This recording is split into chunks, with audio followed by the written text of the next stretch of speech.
Bonjour, mesdames, messieurs, soyez les bienvenus dans ce nouveau numéro de votre émission Idée. Aujourd'hui, Idée va parler de la vision. Et quand on parle de la vision, de quelle vision parle-t-on? Est-ce la vision oculaire? Quelle importance a-t-on dans la vie quotidienne de chacun d'entre nous avec la vision? Comment acquérir une vision? Comment arriver au bout de sa vision? Avec toutes ces interrogations, j'espère que notre invité, Dr Dra Yaomawina, est très bien armé pour pouvoir nous donner explication à tout. Dr Dra Yaomawina, bonjour et bienvenue dans Idée. Bonjour Monsieur Condon, grande est ma joie de toujours participer à cette émission. Aujourd'hui, nous allons débattre sur la vision. Qu'est-ce que c'est qu'une vision? Une vision, c'est de voir un état futur avec l'œil du mental. Qu'est-ce que c'est qu'une vision? C'est d'avoir un grand objectif ou bien un objectif. Voyez-vous, tout ce que nous avons dans le monde, et je parle de tout, a été créé deux fois. La première création est mentale et la deuxième création est physique. Ce que nous voyons physiquement était d'abord dans le mental de quelqu'un. Et quand ça se trouve dans son mental, on dit que c'est à l'étape de vision. Très bien compris. Merci pour avoir accepté notre invitation pour donner d'amples explications par rapport à la vision. Voilà. Bon, comment arrive-t-on à avoir une vision? Une vision, comme je l'ai dit, c'est mental.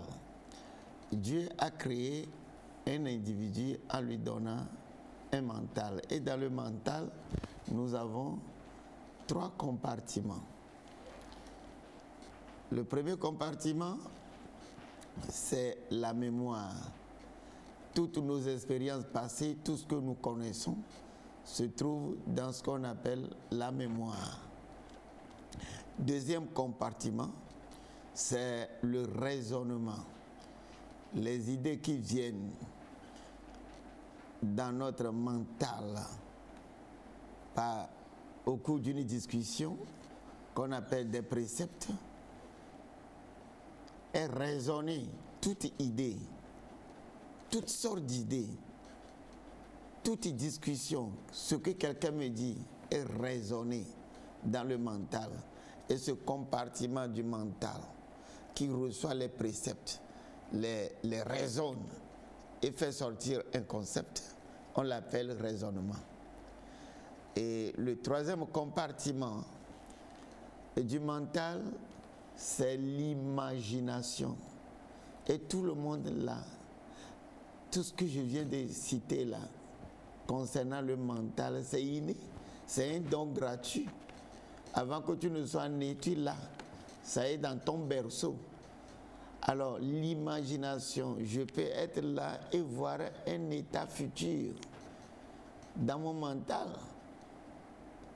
Si je n'ai jamais été en Europe, je peux être là et imaginer l'Europe.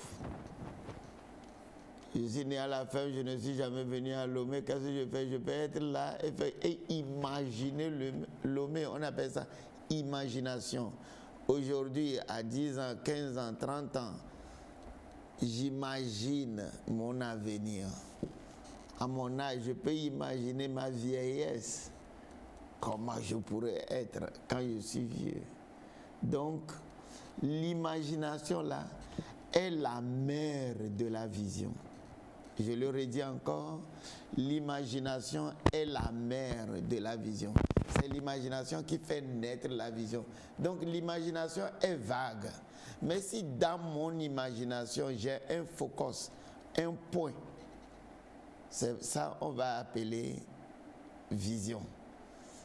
Et J'ai dit dans mon imagination, je deviendrai un jour fonctionnaire. C'est vague.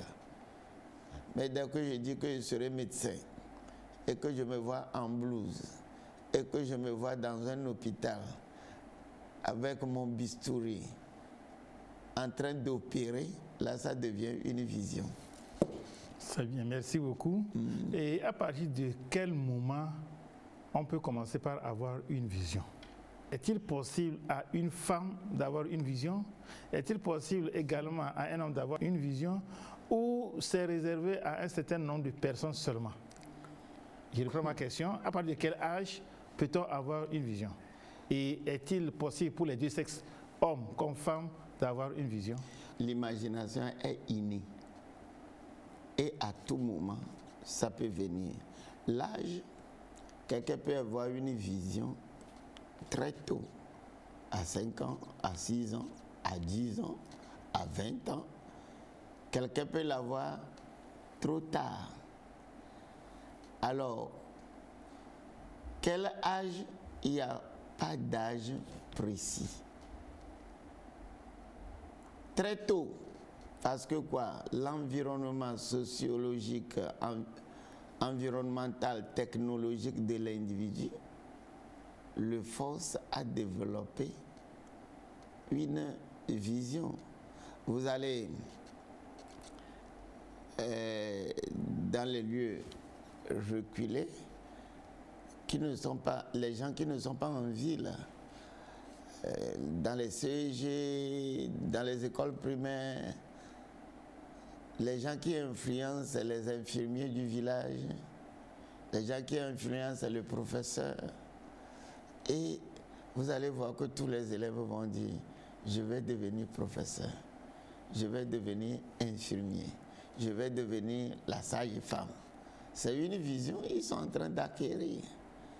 Mais l'erreur, c'est que la vision va de pair avec ton don. Il y a un autre don de naissance, ou bien quelque chose que nous avons dès notre naissance, c'est que le Créateur a mis dans tout un chacun un don. Quelqu'un a le don de musique, bien chanter. Quelqu'un est poète. Quelqu'un est écrivain. En lui, il y a ce talent-là. Il ne l'a pas demandé, mais ça vient comme ça.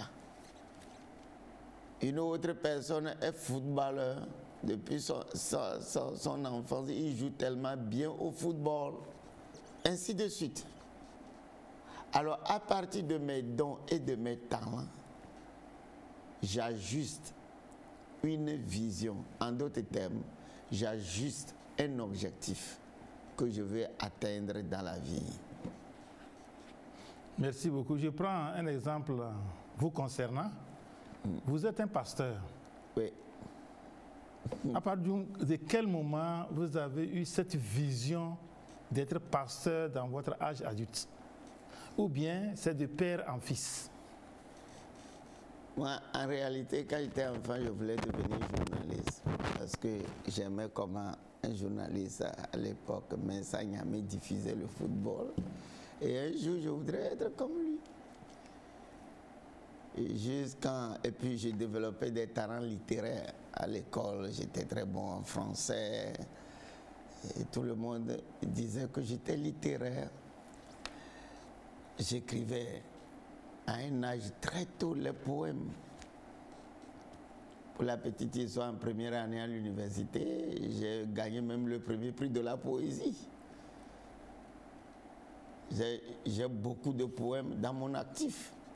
Donc ça, c'est les dons et talents en moi. Je n'ai jamais pensé devenir pasteur. Et j'étais un bon chrétien. J'allais à l'église, j'adore bien Dieu. Jusqu'à ce que j'ai une image spirituelle, me voyant en train de prêcher. Alors, ça peut être la source aussi de la vision, on va en venir. Est-ce que les songes et les rêves ou bien les prophéties, ou bien aller consulter les voyants peut vous donner la vision, à moins que cela vienne faire quoi? Renforcer tes convictions personnelles.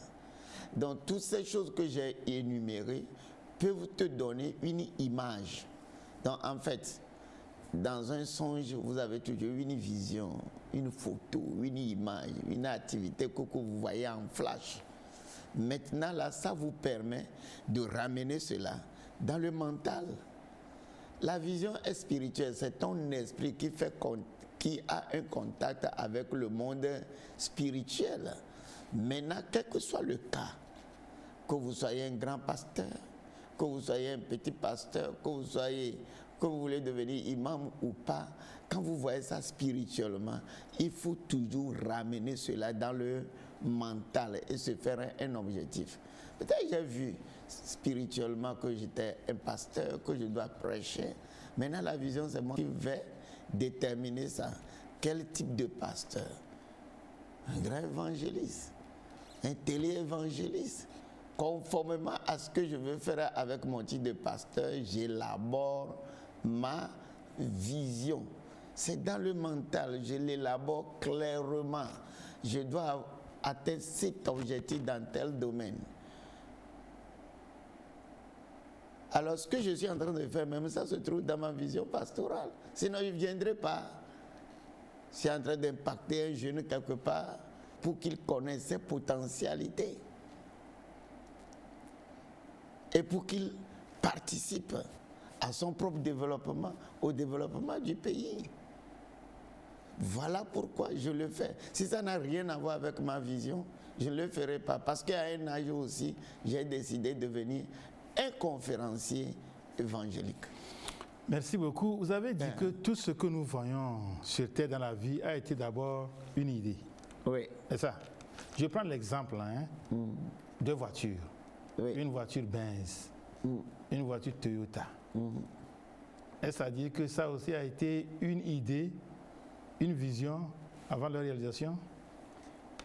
Tant que la chose, avant de paraître, a été dessinée, la personne conçoit ça. Je prends les grands bâtiments, un grand hôtel, je prends l'hôtel du 2 février à Lomé, pour ceux qui connaissent le Togo. C'est d'abord dessiné. Alors ça se trouve dans le mental de quelqu'un qui a reproduit cela. J'étais jeune, quand vous avez parlé de Benz, je vais vous dire un documentaire dans les années 1984 que la TVT a montré. J'étais jeune. Dans le documentaire, on disait que quand Benz a conçu la voiture et qu'il a fait la première marque de la voiture, c'est-à-dire que l'idée conçue, il l'a amenée dans un atelier et les mécaniciens l'ont aidé à faire la voiture. On dit que la voiture était tellement jolie et M. Benz a décidé de lui donner le nom de sa fille unique qui s'appelle Mercedes. Donc, quand nous nous asseyons dans une Benz, on s'assied dans la fille de quelqu'un. Et toi, qui va te connaître ta famille. C'est la vision qui va te donner un nom après ta mort. En quoi est-il nécessaire d'avoir une vision? L'échec ou le succès dans la vie dépend de la vision. Quelqu'un réussit un peu, c'est parce qu'il a une petite vision. Quelqu'un a une grande vision, il souffre pour l'accomplir. Ça devient un grand succès. Oui. Exemple banal, on a tellement vu des routes à Lomé avant, et puis quelqu'un vient et dit, je vais faire un contournement. J'ai dit, Et puis 4 ans après, le contournement est arrivé. J'étais tellement content et très fier. Mais avant que cela n'arrive et que nous aussi nous découvrions ce que c'est qu'un contournement, qu'on pouvait seulement voir dans les pays européens avant ou bien américains, ça se trouvait dans la mentalité d'un dirigeant. Il dit, je vais le faire. Et c'est tellement grand que ça pique les yeux. Et tout le monde est obligé de découvrir comment, pourquoi. Mais avant que ça ne devienne réel, c'était dans le mental du dirigeant. Merci beaucoup. Peut-on vivre sans vision? Celui qui vit sans vision, c'est des gens d'échec. Et nos rues sont peuplées des gens sans vision. Et la raison, je vais te les énumérer. Comme j'ai dit, le mental est composé de 3 compartiments. La mémoire. Dans la mémoire, c'est les expériences passées, les échecs passés, les déboires, la vie de tes parents, ton origine. Alors, l'imagination, c'est projeter l'avenir. Mais si tu te lèves, tu te projettes plutôt dans le passé, sombre, amer, de pauvreté, de ton origine, tu ne peux jamais avoir une vision.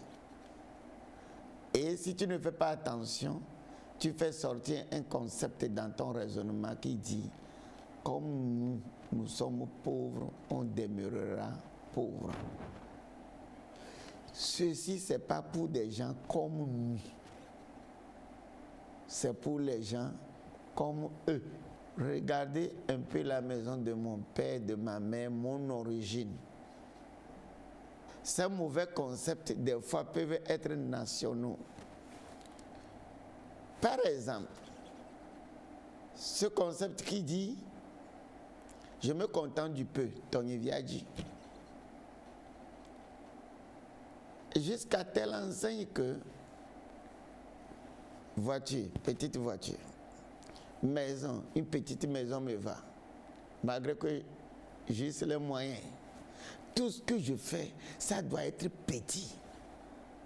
Alors comment est-ce qu'on peut marquer sa génération avec ça, marquer sa famille avec ça, marquer son village avec ça, marquer sa contrée ou bien sa préfecture jusqu'à marquer un pays avec ça?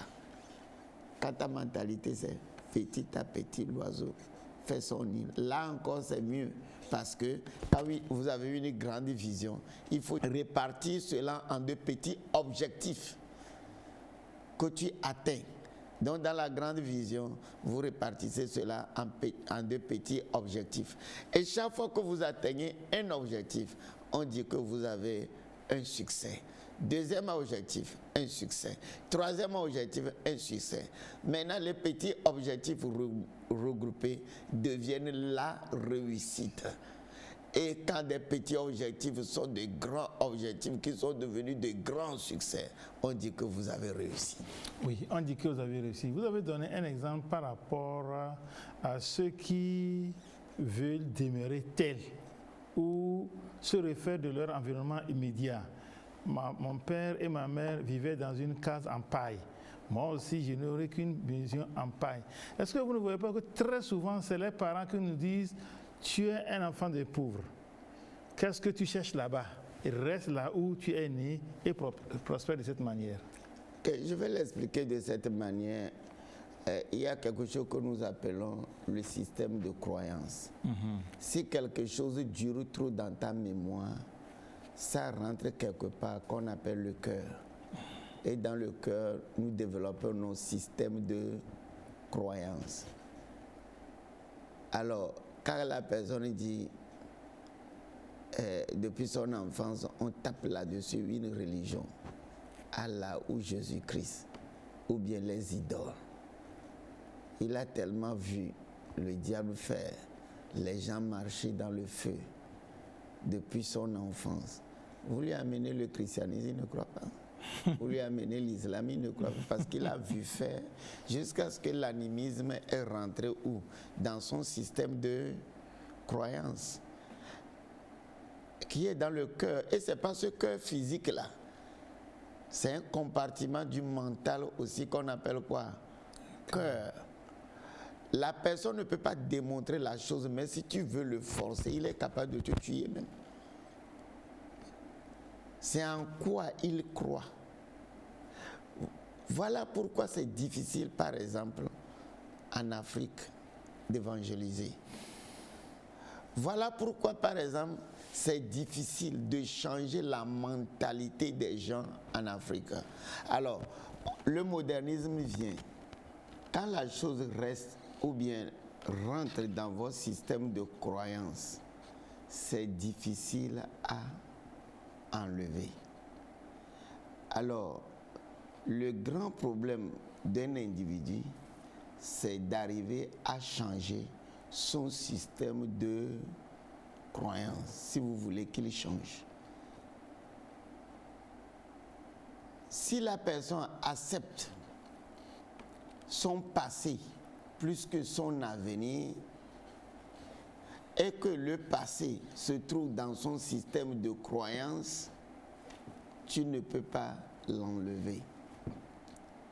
Sur un point de vue national, il y a des choses dans notre passé, dans nos expériences, que notre système de croyance a accepté. Et nous vivons là-dessus. Et tu ne peux pas changer cela. Exemple, je mange toujours avec la main, j'aime toujours manger avec la main. La fourchette peut être en or. Si je n'utilise pas ma main, je ne serai jamais satisfait. Et donc, devant les situations embarrassantes dans les milieux où je suis contraint à manger avec la fourchette, je vais me débrouiller jusqu'à ce que j'ai l'occasion de bien manger avec la main. Ça, par exemple, c'est dans ton système de croyance. Il faut souffrir avant de prendre cela de l'individu. Donc, l'échec et le succès, c'est dans notre système de croyance. Est-ce que la personne dans son système de croyance a le succès? Est-ce que la personne dans son système de croyance a l'échec?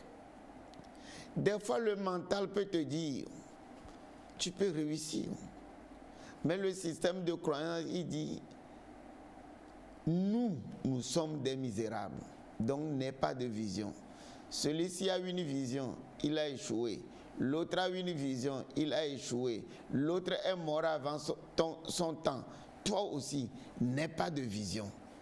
Et donc, vous vivez dans la routine jusqu'à mourir un jour. Si la vision détermine le système de croyance d'une personne ou d'une autre personne, je voulais aller au niveau des pays. Je prends les pays développés. Ceux-là que nous appelons aujourd'hui les pays développés. Est-ce à dire que dans ces pays, il y a des gens qui ont des visions, surtout des visions où on ose?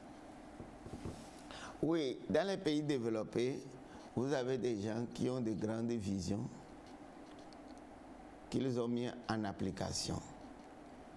Dans les pays africains, par exemple, des gens ont de grandes visions, mais utilisent un autre obstacle de la vision, que nous appelons la provision pour ne rien faire. J'ai une grande vision, mais je n'ai pas de provision. Or, le mot provision même a dit quelque chose de très important. Pro, c'est pouvoir. Le préfixe pro veut dire pouvoir. Moi, je pense que quand vous avez la vision, celui qui vous a donné la vision est capable de vous donner la provision. Monsieur Condon, quand vous prenez une graine de maïs que vous mettez au sol là, comment la graine, petite graine l'a fait jusqu'à fendre le sol et sortir, personne ne peut le dire. Donc quand vous avez une vision, la provision est en potentialité dans la vision. Merci beaucoup. Est-il possible de vivre sans vision? Je pense que je l'ai déjà dit. Beaucoup de gens vivent sans vision. Quand vous allez quelque part, il y a un manque de développement. Cela veut dire qu'il n'y a pas de vision. Quand vous allez quelque part, et que tout est misérable et pauvre, c'est qu'il n'y a pas de grande vision. Mais vous pouvez aller des fois dans un village qu'on appelle pauvre. Tout le monde a une maison en argile. Et une seule personne, ou bien deux, ont une maison en ciment avec tôle. Et puis tout le monde il disait qu'il a fait la sorcellerie pour avoir de l'argent. Vous l'approchez, il va vous parler d'une vision. L'argent que les gens utilisaient pour aller boire sodabi, lui, il faisait quoi? Il mettait ça de côté pour un jour construire une maison en ciment. Et c'est ça qui a fait la différence. Ils ont les mêmes revenus, l'agriculture, ils ont les mêmes plantations de maïs, de café et de cacao. Mais lui, il s'est mis en tête qu'un jour, j'aurai une maison en ciment couverte de tôle. Et c'est des spécificités que vous voyez dans les villages, si vous faites un peu attention. Celui-ci est visionnaire. Les autres là, maison à paille, je suis né dedans. Je continue avec maison à paille. Il n'y a pas de développement à cause de la vision ou bien à cause de la petitesse de vision que les gens ont acquis. Voilà les gens qui se sont projetés dans leur passé pour puiser ce qu'ils vont faire du passé, pas de leur imagination. Bon, lorsqu'on a une vision, est-ce qu'il est possible de faire compromission vis-à-vis de sa vision? Oui, c'est de laisser sa vision et de dire que bon voilà, c'est ça qui amène plus d'argent maintenant. Or, tu n'as aucun don que tu as changé en talent dedans.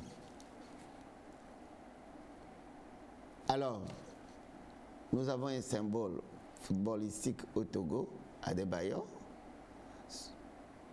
parce qu'il est, depuis son enfant, il jouait du football. Alors, quelqu'un voit ça, un enfant qui n'a aucun don de football, ses parents disent, va à l'école de football pour devenir comme Adebayor. Est-ce qu'il peut réussir dedans? Non. Là, dans une école de football, on va mettre le talent en lui. Mais si le don est là et qu'on change le don en talent, c'est-à-dire un talent, c'est un don qui a été travaillé. Mais également, l'éducation peut mettre directement un talent en toi dans un domaine dans lequel tu n'as rien, tu ne connais rien, ou bien tu n'as jamais voulu travailler là-bas. On met le talent en toi. Tu peux utiliser ce talent-là imposé pour avoir de l'argent, mais tu ne seras jamais épanoui. Mais si ta vision va de pair avec le don brut en toi que tu as changé en talent, dans la vie tu es épanoui. Oui, mais comment faire le distinguo entre le don et le talent à ce moment-là? Le don, comme je l'ai dit, oui, depuis ton enfance, quand tu es né là, il y a quelque chose que tu sais bien faire et mieux faire. C'est ce qu'on appelle un don que Dieu lui a donné. Tout le monde n'est pas footballeur, mais depuis l'enfant, vous pouvez détecter que cet enfant va jouer au football. Tout le monde n'est pas mathématicien. Depuis l'enfance, on détecte que cet enfant est très fort dans des choses techniques. Depuis l'enfance, on peut détecter que cet enfant est fort en littérature. Ainsi de suite. Donc, quand tu grandis, ce que moi je dis aux gens, tu dois être capable de déterminer 3 dons en toi que j'appelle priorités. Les priorités des dons. Un individu, après tout, a beaucoup de dons en lui. Parce que, voyez-vous, si vous prenez une graine, une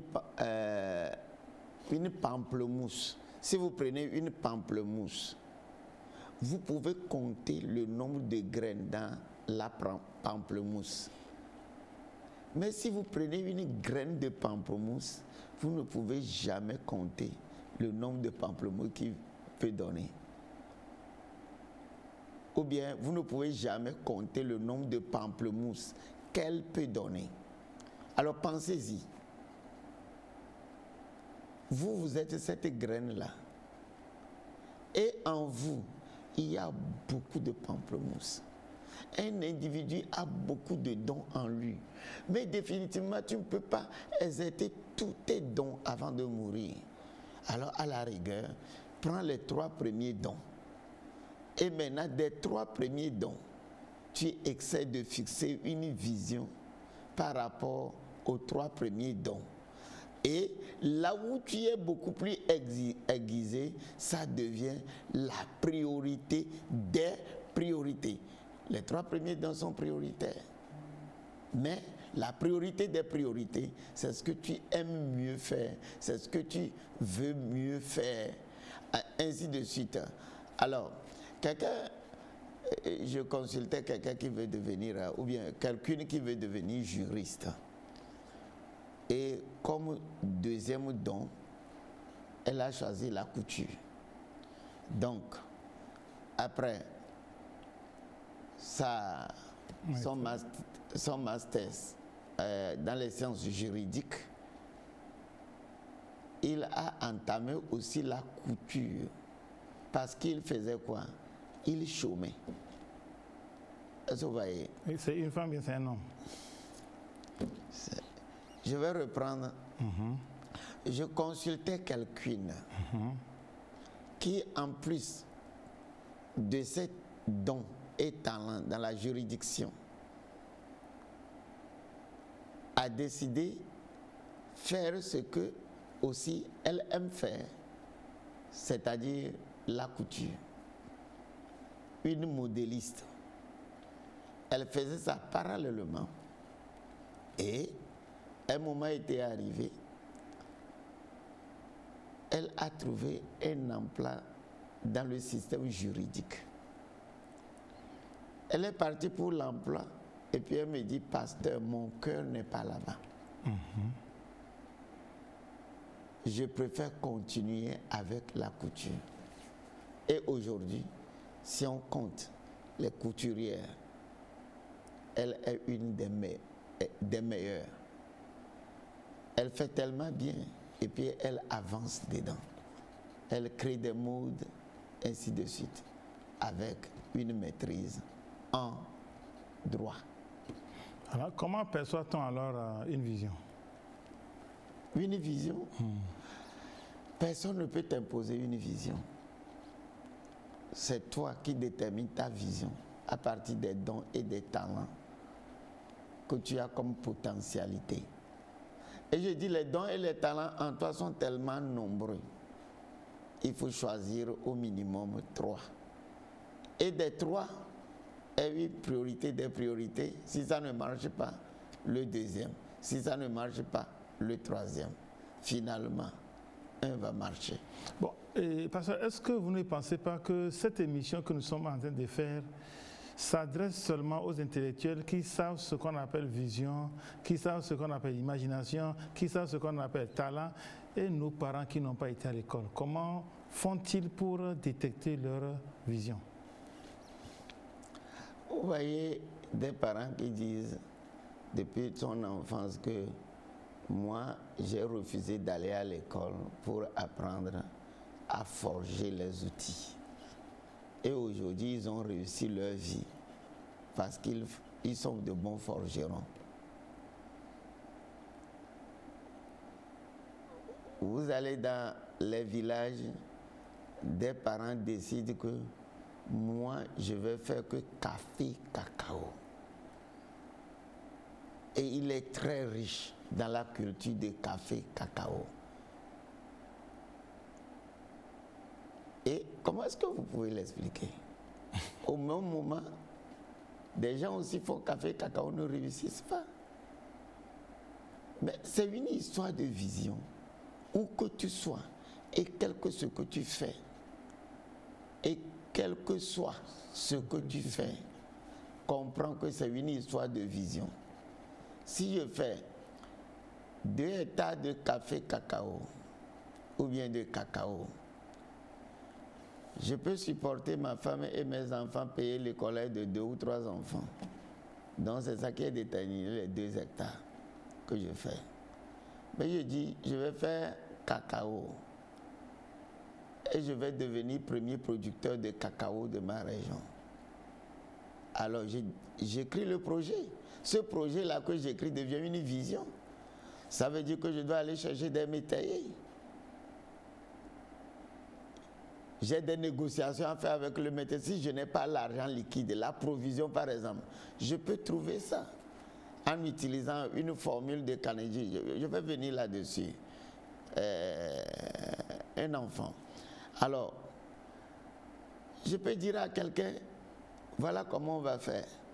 Vous me faites le champ. Le jour où on va vendre les cacao là, voilà votre pourcentage. C'est comme Carnegie, ce jeune-là qui veut élever des lapins. Mais il ne sait pas comment nourrir les lapins. Il n'a pas d'argent pour aller acheter les feuilles que les lapins mangent. Alors, où est-ce que je vais trouver la provision? Il a la vision. Déjà à 10 ans, je vais élever des lapins. Je serai le premier éleveur de lapins. Mais comment vais-je faire? Alors il va voir ses amis. J'ai 10 lapins. Tu prends un, tu le nourris tous les jours. Quand ils vont mettre bas, si c'est 10 lapins, la 10e partie c'est quoi? C'est 2, c'est 1. Je te donne 1. Si c'est 20 lapins, je te donne 2.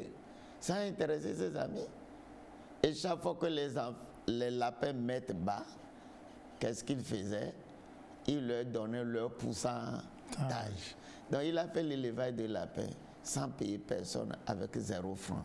Et celui-là, quand on parle de lui aujourd'hui comme un grand entrepreneur, l'idée entrepreneuriale est en lui, disons depuis le ventre. Il sait comment contourner les problèmes. Et voilà, ça se trouve dans chaque individu. Vous allez dans une localité, tout le monde se dit comment je vais faire, comment je vais faire, comment je vais faire. Lui, il vient, il contourne. C'est bien. Et avant de continuer, peut-il avoir une relation entre une vision et les potentialités que le visionnaire a?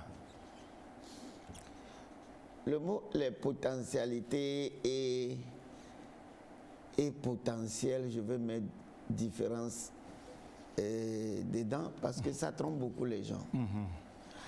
Les potentialités, c'est tout ce que tu as comme ressources en toi, pas seulement les dons et talents. Tout ce que tu as comme ressources, c'est là tes potentialités. Le potentiel, c'est ce qui n'est pas encore sorti de toi. J'ai beaucoup de ressources en moi. Ce que j'ai déjà déployé, ce n'est pas mon potentiel. C'est ce qui est en moi qui n'est pas encore sorti, qui est mon potentiel. Oui. Alors, je reviens maintenant à votre question.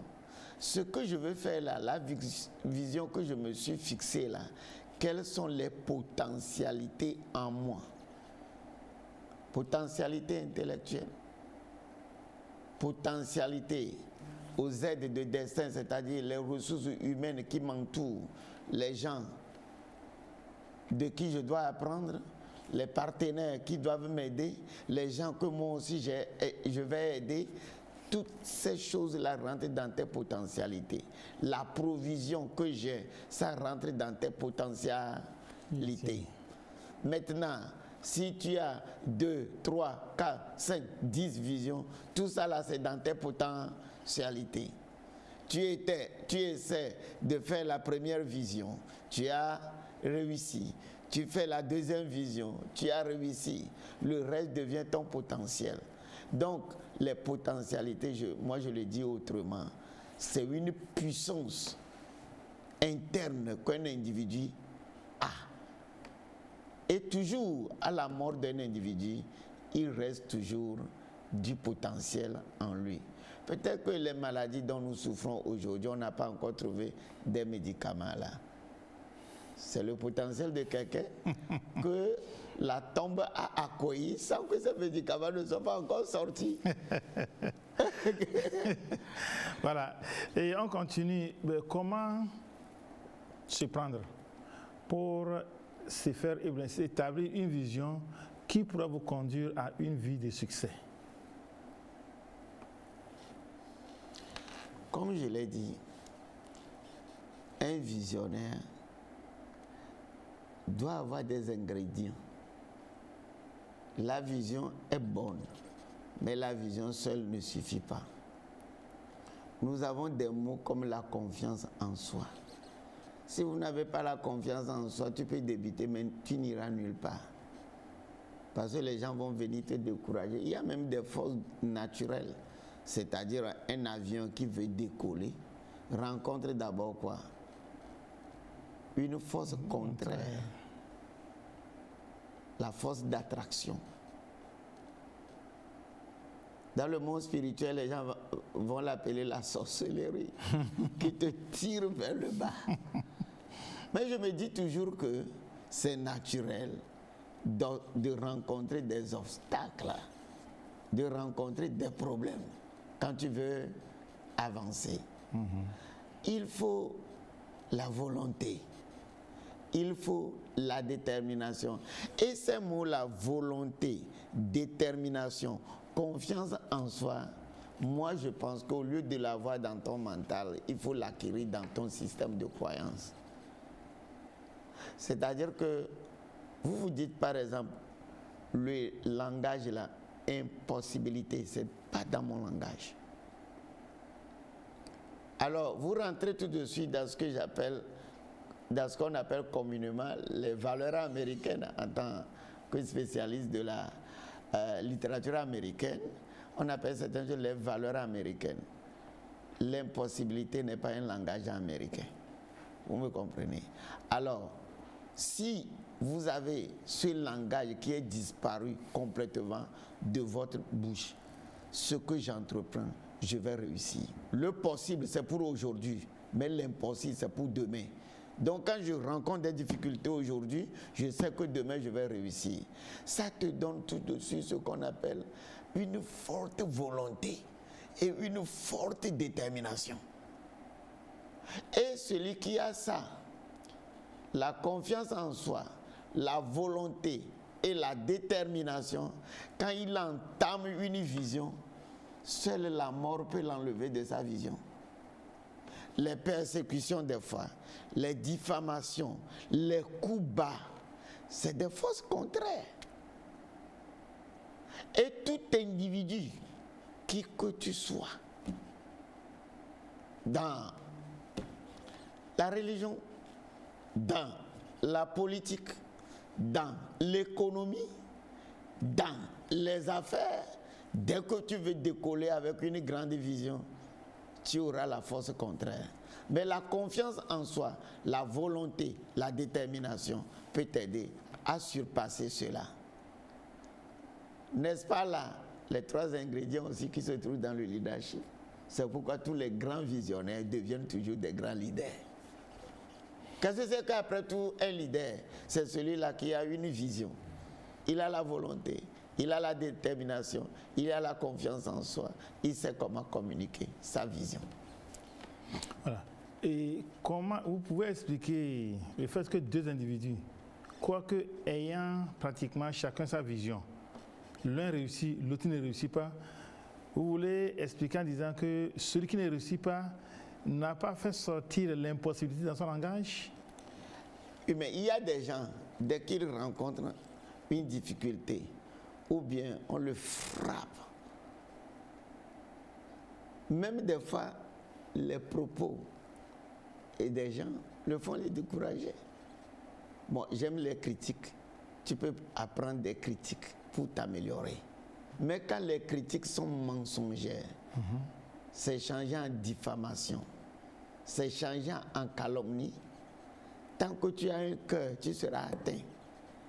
Mais il faut être immunisé contre ces gens-là. Voilà des grands visionnaires qui se comportent comme l'exemple que je vais donner. Vous sortez dans la rue, vous êtes bien habillé comme je le suis ce matin. Vous sortez dans la rue, quelqu'un te voit et dit non, pasteur, tu es mal habillé. Alors je rentre dans la chambre, j'enlève la veste et puis je suis en manche longue avec cravate. Et il dit non, tu es mal habillé. Je rentre à l'intérieur, j'enlève la cravate, je suis en tricot. Là, il dit tu es bien habillé. Tricot avec une manche dedans. Il dit tu es bien habillé. Et que je me présentais à la télévision ici en tricot parce que quelqu'un m'a dit que tu es bien habillé. C'est de l'humour, mais il faut apprendre dedans. Moi-même, je dois savoir que je me suis bien habillé et que je ne me suis pas habillé pour toi. Je me suis habillé pour moi-même. Voilà ce qui me fait tenir au Togo et dans le monde. C'est bon. Vous avez une vision. Oui. Vous avez entrepris la marche vers votre vision, sa réalisation. Oui. Comment faut-il faire? Comment faut-il se prendre pour bien arriver à votre vision, à réaliser cette vision-là? Il y a beaucoup de choses à faire et si on veut les débuter, on ne peut pas finir. Celui qui a une grande vision est un leader. Il faut qu'il y ait cette force de communication parce que le leadership est d'abord personnel. Et dans ce qui est personnel, vous avez la vision, vous avez la volonté, vous avez la détermination, vous avez la confiance en soi et vous savez vous diriger comment vous-même. Vous êtes porteur d'une grande vision. Il faut appliquer cette vision-là vers vous-même. Maintenant, ça doit être interpersonnel. Il faut communiquer la vision aux gens et les gens vont venir vous suivre. Il faut maintenant trouver des gens pour manager cette vision-là pour vous. Et en quatrième position, il faut trouver des gens pour organiser cette vision-là pour vous. Voilà les petits ingrédients qui font que les gens échouent. À un moment de ta vision, tu ne peux pas le faire seul. Il faut que les gens t'aident. Il faut communiquer. Donc la vision devient interpersonnelle. La vision devient managériale. La vision devient organisationnelle. Le manager dit, notre leader, PDG ou bien DG, on ne peut pas tout faire en même temps. On va diviser ça en de petits morceaux, c'est-à-dire de petits objectifs. Alors, il donne un objectif à chaque département. Et ici à la télévision, toi, ton objectif, c'est quoi? Une bonne émission idée qui va contribuer à renouveler les mentalités et à changer le système de croyance des individus. C'est comme ça que moi je le conçois, ce n'est pas ta vision originale. Mais si tu es d'accord avec moi. Je suis d'accord avec vous. Voilà. Parfaitement. Pourquoi? Je suis visionnaire. Je dis, mais qu'est-ce que les gens là veulent faire? Ils veulent agir sur le système de croyance des gens. Et vous le faites si bien, félicitations. Merci. On continue. Voilà, dans quelques minutes, nous sommes arrivés à la fin de cette émission. Mais avant que ces quelques minutes ne s'épuisent, certainement que vous avez encore autre chose à dire avant de remettre l'antenne à Melka pour la suite des programmes. Quand vous êtes un individu, vous avez deux choix.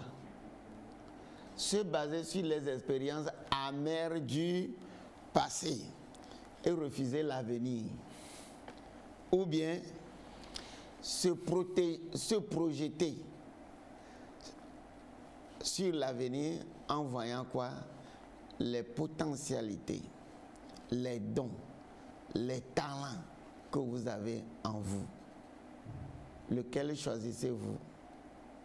Le passé pour répéter les échecs de l'histoire ou bien le futur avec une vision claire pour faire ce que personne dans ton milieu, dans ta communauté et dans ton environnement n'a jamais fait.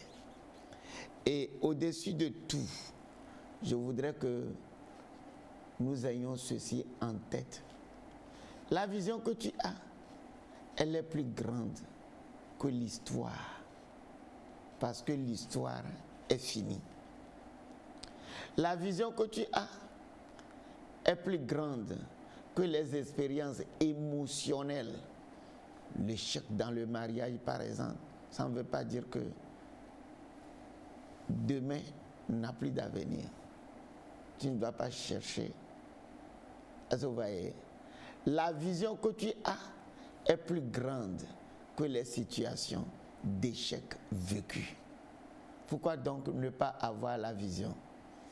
Et je finis en disant, il vaut mieux avoir une vision non atteinte que de ne pas en avoir. Merci, Dr Dra Yao Mawena, pour tout cet effort que vous avez déployé pour expliquer ce que c'est que la vision, l'importance de la vision dans la vie d'une personne, l'importance de la vision dans le devenir du monde.